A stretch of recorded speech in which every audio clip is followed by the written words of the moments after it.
Hi అండి. అందరికీ నమస్కారం. Welcome to my channel. ఈ వీడియోలో ఏపీ ప్రభుత్వ పెన్షనర్లందరికీ సూపర్ గుడ్ న్యూస్ అండి. ఇప్పుడే అందిన తాజా వార్త.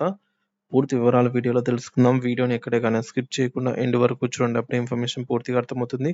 వీడియో చూస్తున్న ప్రతి ఒక్కరు వీడియోకి లైక్ చేయండి ఫ్రెండ్స్. వీడియోని తోటి పెన్షనర్ మిత్రులతో అయితే షేర్ చేయండి. కొత్తగా మన ఛానల్ చూస్తున్నవారు సబ్స్క్రైబ్ చేసుకోకుంటే వెంటనే మన ఛానల్‌ని సబ్స్క్రైబ్ చేసుకోండి.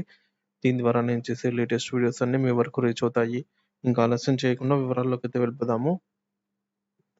ఆంధ్రప్రదేశ్ రాష్ట్ర ఉద్యోగులు, పెన్షనర్లకు తాజాగా ప్రభుత్వం మరొక శుభవార్త అందించింది. సీఎం గారిచే ప్రతిపాదనలు సిద్ధమవుతున్నాయి. ఇవి ఉద్యోగులకు, పెన్షనర్లకు మరింత ఆరోగ్య రక్షణ అందించేలాగా రూపొందించబడ్డాయి. ఈ పథకంలోని వివరాలను ఇప్పుడు పూర్తిగా తెలుసుకుందాము. ఉద్యోగులకు, పెన్షనర్లకు ఉచిత ఆరోగ్య బీమా. ప్రస్తుతం రాష్ట్ర ప్రభుత్వం ఎన్టీఆర్ వైద్య సేవ ట్రస్ట్ ద్వారా ఉద్యోగ, పెన్షనర్లకు వైద్య సేవలను అందిస్తోంది. అయితే ఇప్పుడు బీమా సంస్థల ద్వారా కొత్త పథకం తీసుకురావడానికి పరిశీలనలు జరుగుతున్నాయి. ఈ కొత్త పథకం యొక్క ప్రత్యేకతలు: జాతీయ బ్యాంకుల భాగస్వామ్యం అయితే ఇందులో ఉండబోతోంది. జాతీయ బ్యాంకులు, బీమా సంస్థల సహకారంతో ఆరోగ్య బీమా అందించడానికి ప్రభుత్వం పరిశీలిస్తోంది. ఈ పథకం కింద ప్రీమియం చెల్లింపుల్లో తగ్గింపు రావచ్చు. ప్రతిపాదిత బీమా అమలు విధానం: ఉద్యోగులు, పెన్షనర్లు ప్రతి నెలా చెల్లించే బీమా ప్రీమియానికి సమానంగా రాష్ట్ర ప్రభుత్వం కూడా తమ వంతు చెల్లిస్తుంది.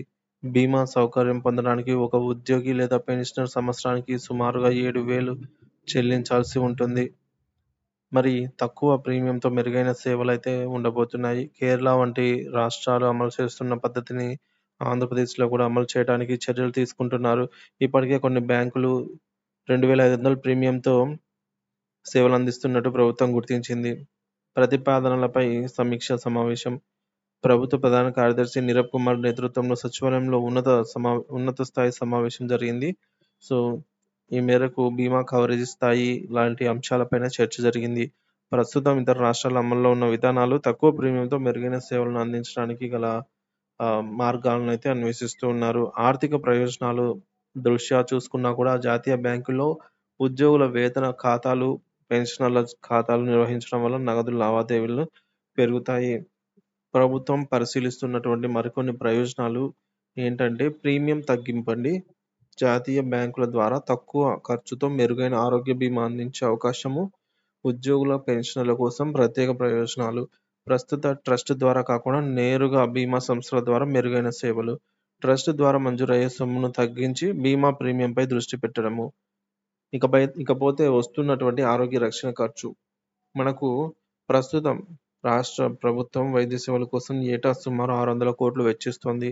రాష్ట్రంలో మొత్తం లబ్ధిదారులు, ప్రభుత్వ ఉద్యోగులు, పెన్షనర్లు కలిపి 8,50,000 మంది ఈ పథకం ద్వారా లబ్ధి పొందే అవకాశం ఉంది. మెడికల్ రియంబర్స్‌మెంట్ ద్వారా ఇప్పటివరకు ఉన్న సమస్యలు పథకం మార్పుతో అయితే పరిష్కారమవుతాయి. మిగతా రాష్ట్రాల్లో అమలవుతున్నటువంటి విధానం: కేరళ వంటి రాష్ట్రాల్లో ఇప్పటికే అమల్లో ఉన్న ఈ పథకాన్ని ఆధారంగా తీసుకొని తక్కువ ప్రీమియంతో మరింత విస్తృతంగా కవరేజీని ఆంధ్రప్రదేశ్ రాష్ట్రానికి అనుకూలంగా రూపకల్పన చేయనున్నారు. మరోసారి సమీక్షా సమావేశం. త్వరలో రాష్ట్ర ప్రభుత్వం, జాతీయ బ్యాంకులు, బీమా సంస్థల మధ్య మరో సమావేశం జరగనుంది. తక్కువ ప్రీమియంతో మెరుగైన బీమా సౌకర్యాలపై నిర్ణయం తీసుకోనున్నారు.